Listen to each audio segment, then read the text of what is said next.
é sobre quem fala, é sobre de quem se fala. Põe isso na sua cabeça. Como assim?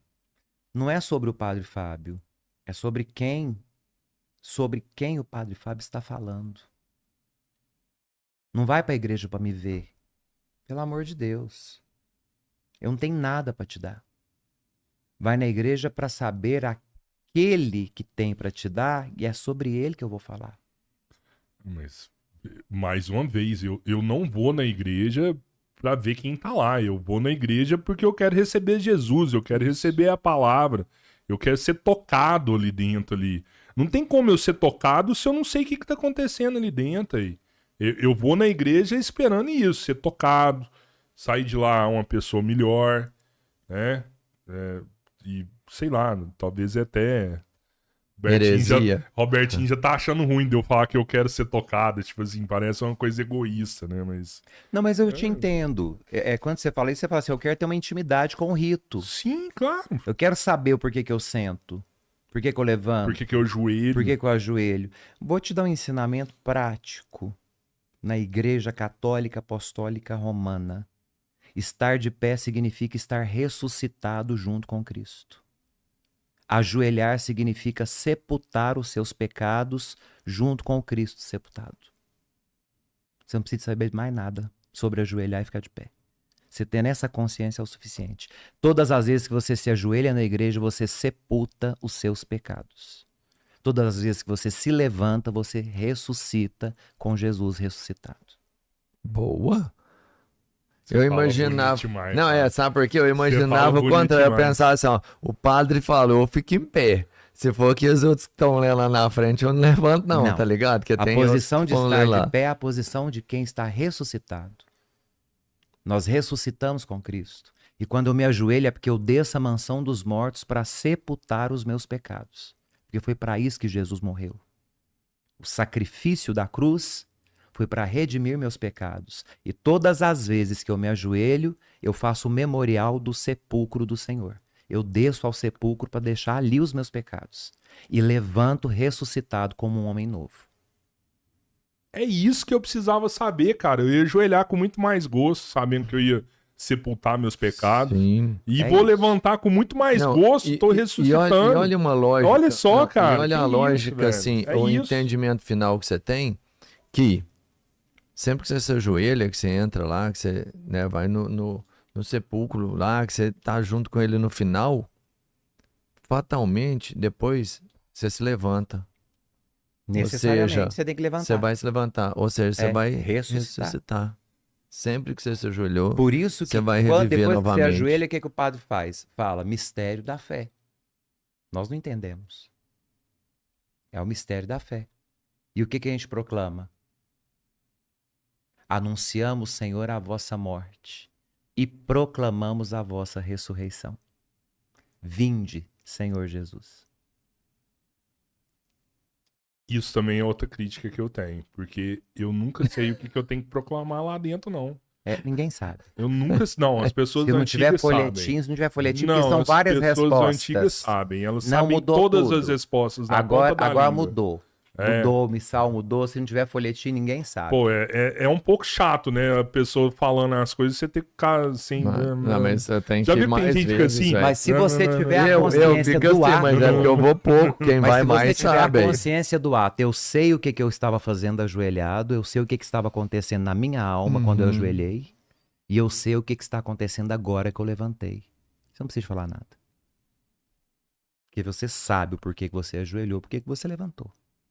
E não esqueça nunca mais. Qual que é a diferença de celebrar uma missa e de ver uma missa pra você? Quando eu presido, eu estou agindo na ação do Espírito Santo, na pessoa de Jesus Cristo. Eu sou o Cristo no altar. In persona Christi. Eu presido a Assembleia. Eu que vou agir na pessoa de Jesus Cristo. O Cristo que vai se apropriar do sacramento da ordem que eu recebi, vai presidir a Assembleia. Quando eu estou na Assembleia, eu sou presidido por quem está no altar. Essa é a diferença. É uma responsabilidade gigantesca, hein? Gigantesca. Você sente esse peso quando Cristo está em você? Falando O através de Cristo você? está em nós, em todos nós. A partir do batismo, nós partilhamos do mesmo sacerdócio. A única diferença é que na Assembleia eu fui tirado do meio do povo, constituído na dignidade sacerdotal, para representar este povo de onde eu saí nas coisas de Deus. Eu sou do povo. Por isso que quando eu chamo vocês para rezarem, orai, irmãos e irmãs, para que o meu e vosso sacrifício, ou para que o nosso sacrifício, eu me incluo. Porque eu também estou oferecendo um sacrifício por mim. Eu também preciso ser perdoado. Eu me ajoelho também na hora da missa. Tenho os meus momentos de ajoelhar, de sepultar meus pecados. Então, para que o nosso sacrifício seja aceito por Deus Pai Todo-Poderoso. O que vocês respondem? Receba o Senhor Deus por tuas mãos, Padre, este sacrifício. Para a glória do nome de Deus, para o nosso bem na Assembleia e para o bem de toda a Igreja. Que é o momento da liturgia eucarística. Que é o momento em que as mãos do padre, que são ungidas pelo óleo do crisma, ficam sempre voltadas para o povo intercedendo. Aliás, este gesto é um gesto sacerdotal, pertence exclusivamente ao padre. Né? Os fiéis leigos não erguem as mãos em momento nenhum da missa. Nem assim? Assim Criou-se uma tradição na América, no Brasil, de rezar o Pai Nosso com os braços abertos. Sim. Né? Mas isso não é uma orientação litúrgica, porque abrir os braços é um gesto sacerdotal. Tanto que agora a nova versão do missal coloca um convite para que o sacerdote convide o povo a erguer as mãos, porque as comunidades foram acostumadas a isso. Sim. Não é um erro, mas não é um gesto que pertence à Assembleia, porque erguer as mãos é um gesto que pertence ao sacerdote, porque ele é o intercessor entre o povo e o altar. É um gesto sacerdotal. Eu acho que isso aí, sabe, eu não sei se é verdade o que eu vou falar, mas isso surgiu de rezar o Pai Nosso com as mãos dadas. Não, e aí, no final, a última pessoa que estava ali no final, que ele não tinha com quem dar as mãos, ele terminava com a mão assim. E aí quem estava sozinho, por exemplo, repetia meio que o gesto, sabe? Ficava com as mãos assim, porque não tinha onde pegar. Na verdade, os padres, no período da década de 80, quando foi o auge da teologia da libertação, que foi um movimento ideológico dentro da Igreja Católica, os padres queriam popularizar o rito. E queriam que os leigos fizessem também as partes que competem só aos padres, aos sacerdotes. Uma coisa é ser leigo, outra coisa é ser o sacerdote. Entendi. Então, os padres chamavam o povo para levantar a mão junto com eles.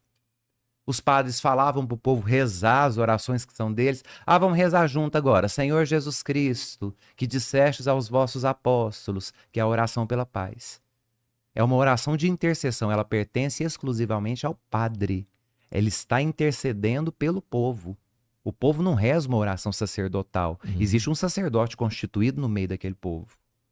Senão não precisa do padre no altar. Se o leigo pode fazer tudo, então cada um faz o seu. Então esse período acabou que distraiu demais o povo. Então o que é do sacerdote é do sacerdote. O que é do povo é do povo. É um rito, é uma liturgia. E a liturgia pertence à igreja, não pertence ao padre, não pertence aos leigos. Eu não tenho direito de alterar aquilo que não é meu. Se a liturgia é da igreja, eu sou obrigado a obedecer. Por isso que no livro que nós usamos na missa, que chama-se Missal, vem rubricas. O que são rubricas? Letras vermelhas, rubras, que ensinam o que tem que ser feito.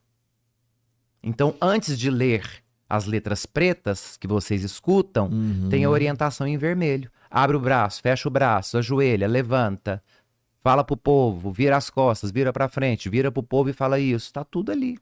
Pô, é o missal que fica lá em cima? Eu achava que era uma Bíblia aberta. Não, é o missal. Que ficava lá. É o missal. A Bíblia nós não usamos na igreja, porque a igreja é o lugar da palavra proclamada. Ela é proclamada do altar da palavra pelo livro próprio, que chama-se lecionário, ou seja, o livro das leituras. como os pergaminhos do judaísmo. Qual que é a diferença do lecionário para a Bíblia? É porque a Bíblia tem uma sequência, que é uma sequência, digamos, literária, porque ela não é cronológica, ela pode ser uma sequência histórica literária. E o lecionário, ele tem uma sequência dentro do ano litúrgico, do calendário da igreja. Entendi. Então você tem o dia certo para rezar aquelas leituras. Caramba. Então cada dia, e são iguais no mundo inteiro. Qualquer lugar do mundo que você chegar, é a mesma missa. Só muda o idioma, essas coisas. Hoje em dia muda-se porque o latim já não é mais já não é mais a língua oficial para o rito da missa. É a língua oficial da igreja, o latim. E não vai deixar de ser nunca. Só que com a mudança do Vaticano II, foi pedido que se rezasse os ritos em língua vernácula. Então, tirou o latim, não aboliu. O latim não foi abolido da liturgia. É permitido, inclusive, os cânticos em latim. E há uma orientação de resgate, sobretudo das partes fixas da igreja, que é o ato penitencial, que nós chamamos de Kyrie eleison, parte fixa do santo, no momento que reza o santo, que é o Sanctus, Sanctus, Sanctus, né, que é a parte fixa. Sim. O Cordeiro de Deus, Agnus Dei qui tollis peccata mundi, Cordeiro de Deus que tirais o pecado do mundo. Então, as partes fixas da igreja, a orientação litúrgica é que sejam cantadas em latim. Você sabe rezar uma missa em latim? Sei, porque a gente aprende... Bom, na vida religiosa, onde eu fui formado, a gente aprendia o rito antigo e o rito novo, né? Porque a ordem conservava ainda a missa, que chama a missa de sempre, que é a missa onde nós rezamos de frente para o altar e não de frente para o povo. Acho que a missa do galo é em latim também, não é? A missa do galo. As partes fixas, sim. E as orações. As orações de intercessão, o Papa faz em latim. Papa Francisco, nem tanto. Nem tanto. Com o Bento XVI, finalizou muita coisa. Que o Papa Francisco tirou o latim de muita coisa. Olha que mas triste o latim isso aí. agora de verdade. Tinha que sair. Porque uma coisa é o cabeleiro ir lá e não entender que hora que ele tem que ficar em pé e que hora que ele tem que sentar. Outra coisa é você ir lá e não conseguir passar, por exemplo, a mensagem. Não, mas aí o latim eu já acho bonito demais, dá conta. Mas aí você não ia entender nada. É como você dizer para o judeu brasileiro falar para rezar as orações judaicas em português. Ele nunca vai fazer isso. Porque a língua divina deles, a língua sagrada é o hebraico. Ele fala português porque ele mora aqui no Brasil. Mas ele conhece a língua. É diferente do brasileiro que não conhece o latim. Mas nem todo judeu brasileiro necessariamente sabe o hebraico. E reza na sinagoga. Por quê? Não, mas o que está na sinagoga ali, ele conhece. Nem sempre. Eu vou te falar por quê. Quando o padre rezava em latim, ele estava fazendo preces de intercessão pelo povo.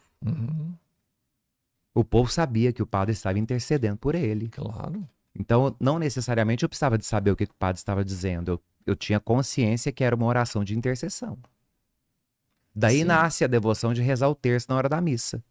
Porque como não se entendia o latim, rezava-se o terço. Enquanto o padre fazia a missa intercedendo pelo povo. Daí nasce a tradição de tocar o sino na hora da consagração, para que o povo soubesse que chegou no momento de ajoelhar. Tocava o sino para a hora de levantar. Né? São sinais.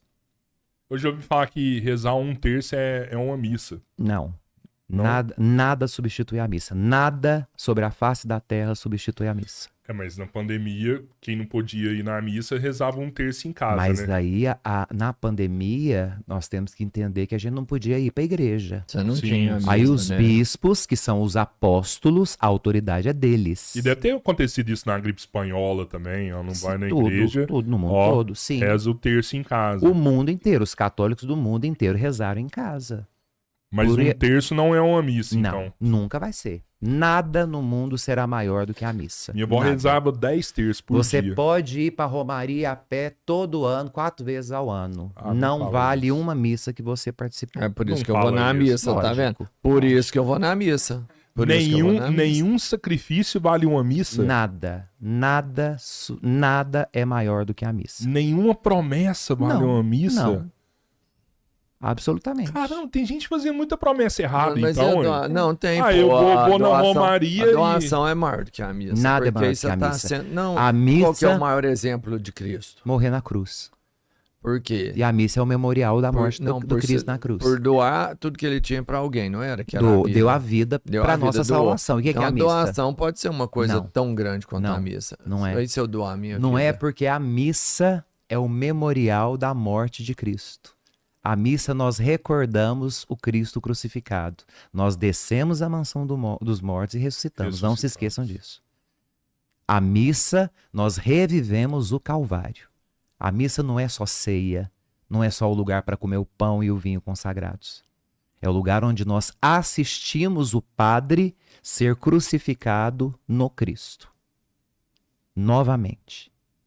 Portanto, nada substitui a missa. Eu vou todo ano para a Romaria a pé, mas não vai num domingo à missa, a sua fé é estéril. Você jamais dará frutos. Jamais.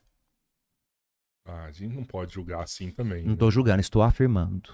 Não pode. Estou afirmando. Eu concordo, nada padre. é superior à missa. Tem gente que não vai na missa e é bonzinho. E é muito bom. Não estou falando de bondade. Nós estamos falando de orações. Você perguntou, o terço vale uma missa? A pergunta foi essa. Sim, não estou perguntando se a pessoa é boa ou se ela é má. Eu estou dizendo que ela pode ser a melhor pessoa do mundo. Mas se ela achar que o terço é superior à missa, ela está errada. Exato. Não, isso eu concordo. Uma caminhada é maior do que a missa. Nada é maior do que a missa. Você pode ir daqui a Aparecida do Norte. Eu vou oferecer meu sacrifício. O sacrifício é seu, meu filho. A missa é o sacrifício de Cristo. Cara, a salvação é uma parada muito difícil, assim, viu? Mas o Cristo deixou isso. Quem quer me seguir, pega a sua cruz e vem. Eu quero avisar que o meu caminho é o da porta estreita.